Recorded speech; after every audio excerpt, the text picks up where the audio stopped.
How we doing, guys? Welcome to DT's Daily. Now, on today's show, we're going to be talking about Jack Grealish because he has pleaded guilty to 2 driving offences. We're also going to be talking about Mo Salah because he is back for Liverpool after recovering from coronavirus. And the last piece of news involves Granit Xhaka because he has come to the defence of under fire Nicolas Pepe. I represent my fucking self. How we doing, guys? Welcome to DT's Daily. That's right.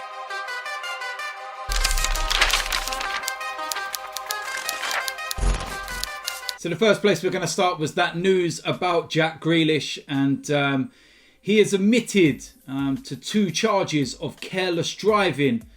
The 25-year-old Aston Villa captain pleaded guilty, and one of those included an early morning incident in which his £80,000 Range Rover damaged parked vehicles on March the 29th. And that was only 6 days after the initial lockdown was imposed. Now, I actually spoke about this on one of my shows at that time, and it looked like Jack Grealish had been out at a friend's having a bit of a party 24 hours after, putting a video on social media and telling everybody to stay safe and stay into lockdown and everything else. And looks like he had had a bit of a drink and crashed his car and smashed up a few along the way. We saw the images at the time and it wasn't great. But of course, he's not going to be done for any other offences like leaving the scene or drink driving because there's no proof or evidence. So I suppose he's a very, very lucky boy in that sense because it could have been a hell of a lot worse. And also, it could have been a lot worse if he would have hit another motorist that was on the road at that time. And I suppose the hour that he, was supposedly meant to have had this accident was at a time when the roads would have been empty in the early hours of the morning. So that's a bit of a blessing in that respect. But he's pleaded guilty to 2 offences. One of them is more recent as well. He didn't turn up to court. He didn't have to. And the pleas were put forward for him by his solicitors.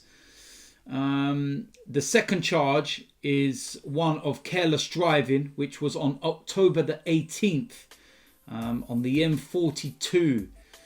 And it's right near Aston Villa's training ground.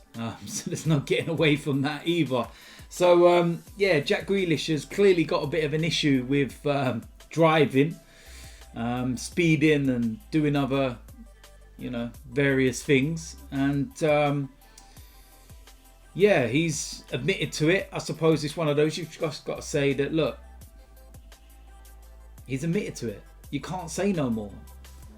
Let the law, punish him accordingly. And let's not vilify someone for, making a mistake. And, we've all made mistakes in life. And I say this, it doesn't matter who you are. We all make mistakes. I've been done for speeding in my car. And, it's something that I regret. I've been on speed awareness courses and I've been shown videos that have made me just think, wow, never am I speeding again. Like, it makes you very, very, open with your mind in terms of seeing some of the things. If you've ever been on a speed awareness course, then you will understand some of the videos that you would have seen. And they're not great. And they're there to shock you. And that's the reason behind it. But like I was saying, look, he's pleaded guilty. He's going to be punished. He will most likely be banned. I know a lot of people say that won't really matter to a professional footballer because he'll just have a driver or something else. But it will still affect his everyday life and he will still have to, deal with the consequences of his actions. And that's the most important thing. But Jack Grealish has pleaded guilty to 2 charges. And we'll wait for the sentencing to see, exactly what happens. And in terms of the sentencing, I believe that's been adjourned until December the 15th. So, we will find out then as to what happens. Next piece of news involves Mo Salah, and Jurgen Klopp has indicated that he could recall Mo Salah for tonight's Champions League visit of Atalanta.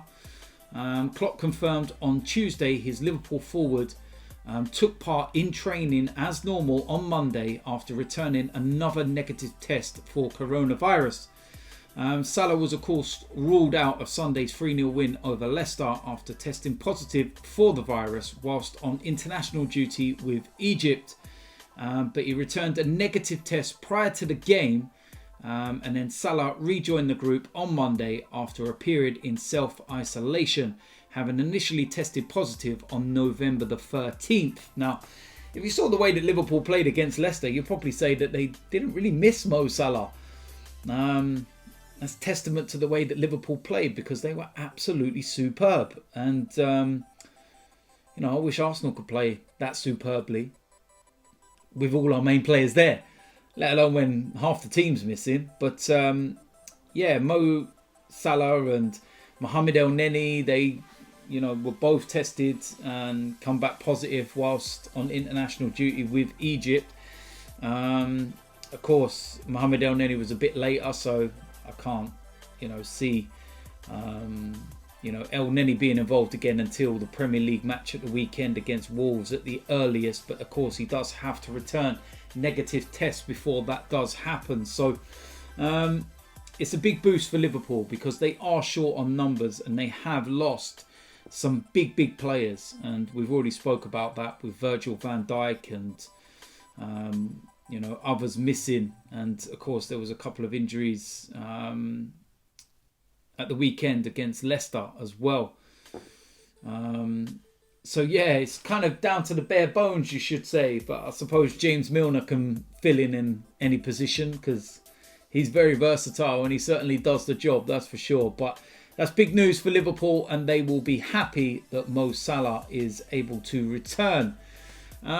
Last piece of news involves Nicolas Pepe, and Granit Xhaka has actually jumped to the defence of his teammate and urged the winger to come back stronger following his red card at Leeds on Sunday. Now, Nicolas Pepe, of course, put up a Instagram message and he said that yesterday I let my team down at a crucial time of the game and there is no excuses for my behaviour.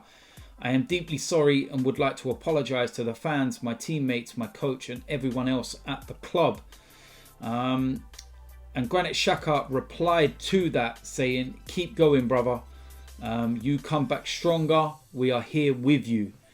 That's a good message. And again, I bring up this point about everybody makes mistakes. Some of the stuff that I've seen, floating around about Pepe is just diabolical. And I understand that there are some Arsenal fans in the heat of the moment after the game were a bit angry with him.